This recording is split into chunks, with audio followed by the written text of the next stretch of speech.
Assalamualaikum warahmatullahi wabarakatuh. Yang terhormat Profesor Dr. Haji Cece Rahmat MPD, yang kami hormati Ibu Perwati SPD MPD, dan rekan-rekan kelas 2B yang kami banggakan. Puji serta syukur kita panjatkan kepada Ilahi Robbi yang telah memberikan kita rahmat sehat, sehingga kita bisa berkumpul di room meeting. Tak lupa, sholawat serta salam mari kita limpah curahkan kepada junjungan kita, yakni Habibana wa Nabiyana Kanjeng Nabi Muhammad Sallallahu Alaihi Wasallam. Sebelumnya, izinkan saya memperkenalkan diri terlebih dahulu. Perkenalkan, nama saya Dea Silviani sebagai moderator di kegiatan presentasi kali ini. Di sini, saya tidak hanya sendiri, saya bersama dengan satu rekan saya bernama Maharani Damayanti yang akan membawakan pematerian inovasi kurikulum nasional. Submateri yang akan kami bahas pada hari ini, di antaranya ada yang pertama, pengembangan kurikulum nasional. Yang kedua, ada karakteristik pengembangan kurikulum nasional. Yang ketiga, ada landasan pengembangan kurikulum nasional. Yang keempat, ada fungsi pengembangan kurikulum.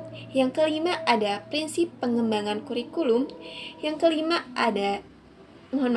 yang keenam ada implementasi pengembangan kurikulum nasional. Yang ketujuh ada studi kasus pengembangan kurikulum nasional. Pematerian pertama akan disampaikan oleh Maharani Damayanti, kepadanya disilahkan. Yang pertama ada pengertian kurikulum nasional. Para ahli yang mengemukakan pandangannya tentang pentingnya kurikulum dengan perkembangan ilmu pengetahuan dan teknologi pada umumnya mengartikan bahwa kurikulum menyajikan seperangkat mata pelajaran dan program pendidikan yang ditawarkan oleh lembaga pendidikan atau suatu instansi untuk para siswa dalam jenjang pendidikan.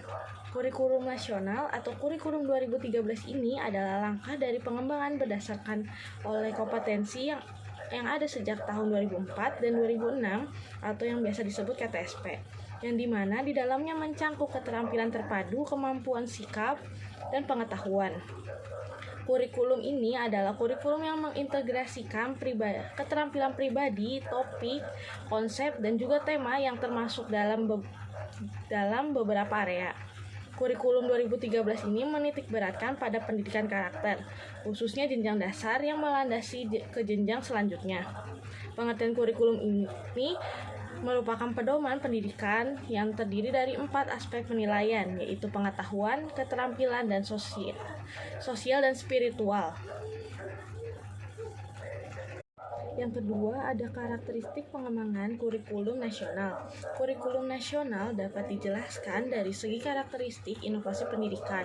Inovasi dan pengembangan memiliki karakteristik sebagai dasar untuk mempertimbangkan apakah individu atau organisasi dapat menerima atau menolaknya. Menurut Hakim dan Mukhtar tahun 2018 halaman 11 berpendapat bahwa inovasi itu memiliki 5 karakteristik. Yang pertama, keuntungan relatif. Kurikulum nasional ini memiliki beberapa keunggulan seperti memudahkan peserta didik dalam belajar, mengurangi beban peserta didik, memudahkan pendidik dalam mengajar, dan menjadikan pembelajaran ini lebih bermakna dan membawa kegembiraan bagi peserta didik. Yang kedua, ada kompatibel dari segi relevansi dengan tujuan pendidikan nasional ataupun kebutuhan masyarakat dalam pendidikan. Kurikulum nasional ini sangat relevan dengan menerapkan nilai-nilai ataupun proses pendidikan yang ada melalui pola pendidikan pada satuan pendidikan. Yang ketiga, ada kompleksitas. Pengembangan kurikulum terus-menerus dari waktu ke waktu. Kurikulum 2013 ini hadir sebagai salah satu inovasi yang tiada hentinya dan juga berasal dari analisis yang kompleks. Berbagai pertimbangan serta hambatan implementasi tersebut menjadi sebuah tantangan inovasi yang harus diatasi untuk keberhasilan inovasi kurikulum tersebut. Yang keempat, ada triabilitas. Evaluasi kurikulum membutuhkan waktu untuk diterapkan agar mencapai hasil yang diharapkan, karena di dalam media banyak yang pro dan kontra terhadap kurikulum ini. Evaluasi Untuk kurikulum ini hanya dapat dilakukan jika kurikulum sudah diterapkan di semua sekolah dan semua jenjang pendidikan. Yang terakhir dapat diamati. Selama kurikulum 2013 ini diberlakukan, baik pengawas maupun pemangku kepentingan lainnya dapat mengamati dan memantau pelaksanaannya. Mereka dan kita semua juga dapat mengamati bagaimana kurikulum itu dilaksanakan serta kendala apa saja yang terdapat dalam kurikulum. Oleh karena itu, apabila ada kendala dalam pelaksanaannya, maka akan dilakukan upaya oleh para profesional dan juga tenaga kependidikan untuk mengatasinya agar tercapainya integritas dalam penerapan kurikulum 2013 ini. Yang ketiga adalah landasan pengembangan kurikulum nasional. Pengembangan kurikulum nasional atau kurikulum 2013 ini dilandasi secara filosofis, yuridis, konseptual, teoritis, dan empiris. Yang pertama adalah landasan filosofis. Landasan filosofis ini berlandaskan pada Pancasila dengan beberapa prinsip yang menjadi sebuah dasar pengembangan pendidikan. Nilai filosofis berdasarkan dari nilai-nilai leluhur, akademik, kebutuhan baik peserta didik maupun masyarakat. Yang kedua adalah landasan yuridis. Secara yuridis, pertama terdapat pada RPJMM 2010-2014 sektor pendidikan tentang perubahan metodologi pembelajaran dan penataan kurikulum. Selain itu juga ada PP nomor 19 tahun 2005 mengenai standar nasional pendidikan, dan yang terakhir ada Impres nomor 1 tahun 2010 mengenai percepatan pelaksanaan prioritas pembangunan nasional untuk menyempurnakan kurikulum serta metode pembelajaran yang aktif disesuaikan dengan nilai budaya agar mampu bersaing berdasarkan karakter bangsa. Yang ketiga adalah landasan konseptual. Beberapa landasan konseptual ini yang mampu mengembangkan kurikulum nasional itu ada 5 dari beberapa landasan konseptual. Yang pertama adalah relevansi pendidikan, kurikulum yang dikemas dengan kompetensi karakter, pembelajaran kontekstual, pembelajaran aktif, penilaian tervalidisasi utuh secara menyeluruh. Yang keempat ada landasan teoritis.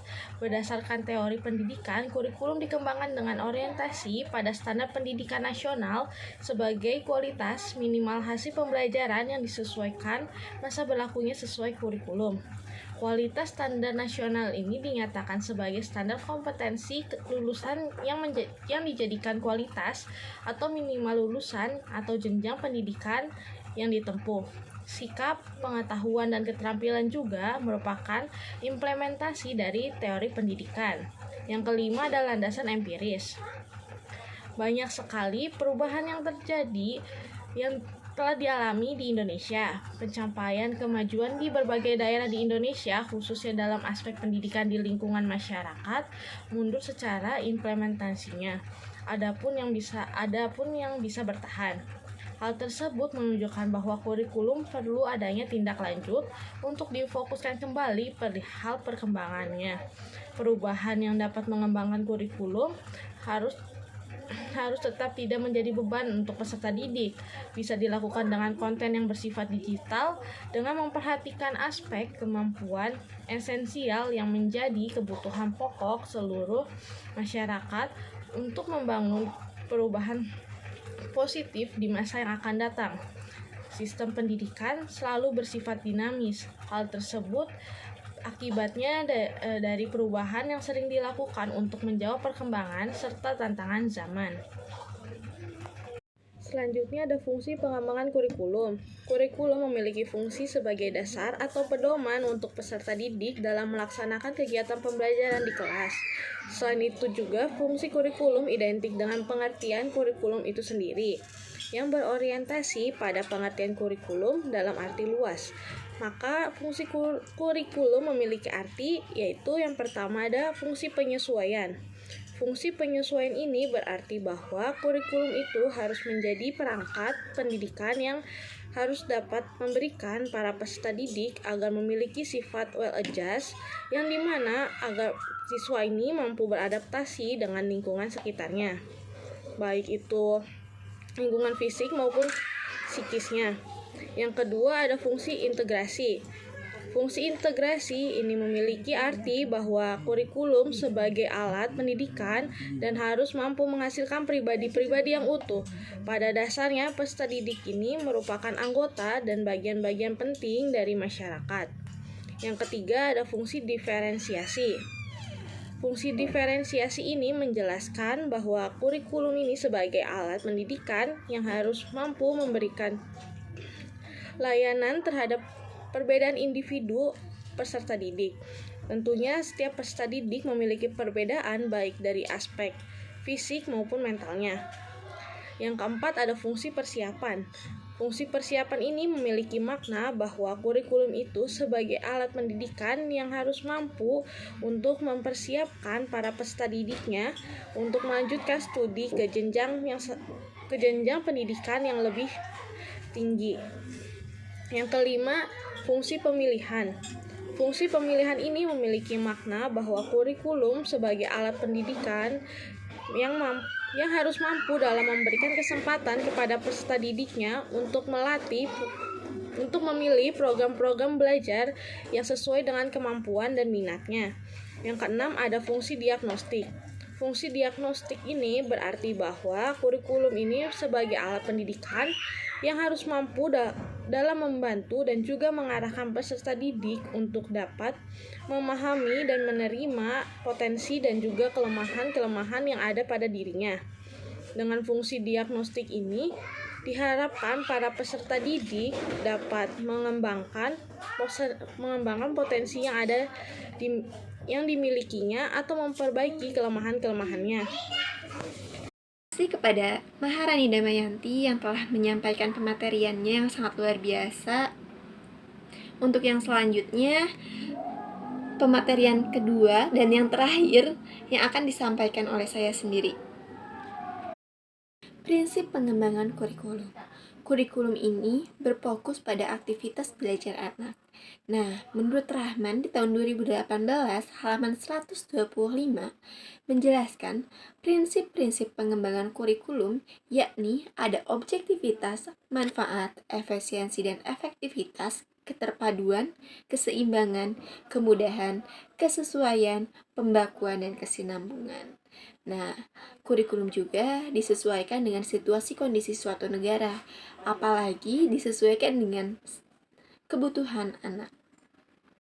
Yang selanjutnya ada implementasi pengembangan kurikulum nasional. Implementasi perkembangan kurikulum nasional ini biasanya dilakukan secara umum. Nah, hal tersebut dilakukan di sekolah formal maupun non-formal, bahkan sudah dilakukan di sekolah berkebutuhan khusus. Nah, kendala yang ditemui ketika proses pengimplementasian adalah tidak sesuainya ide pokok rencana dengan apa yang diimplementasikan ketika kegiatan pembelajaran berlangsung.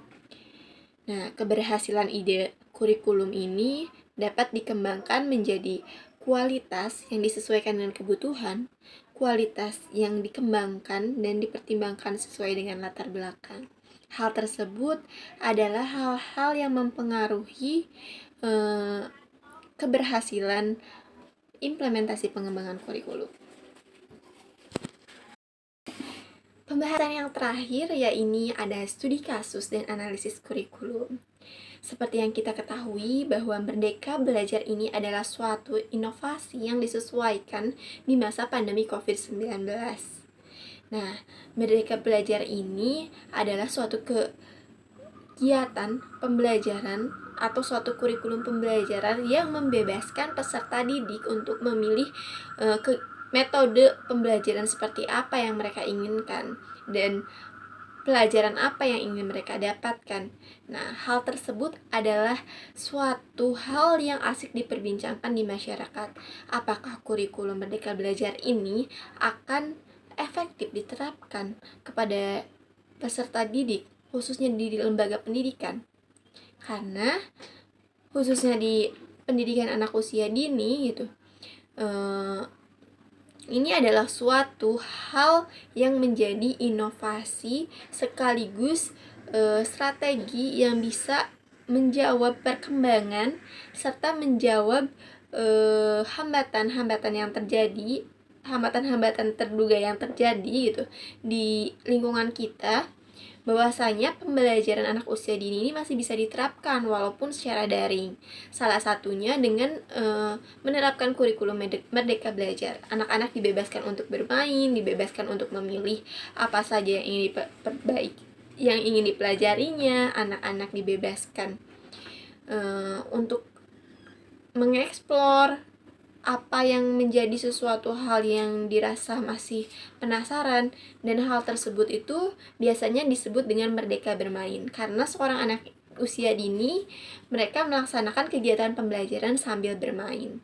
Nah, hal tersebut akan menjadi sebuah solusi atau akan berdampak menjadikan generasi muda ini menjadi sosok yang lebih inovatif, lebih kreatif dalam mengembangkan sesuatu hal yang menjadi minatnya.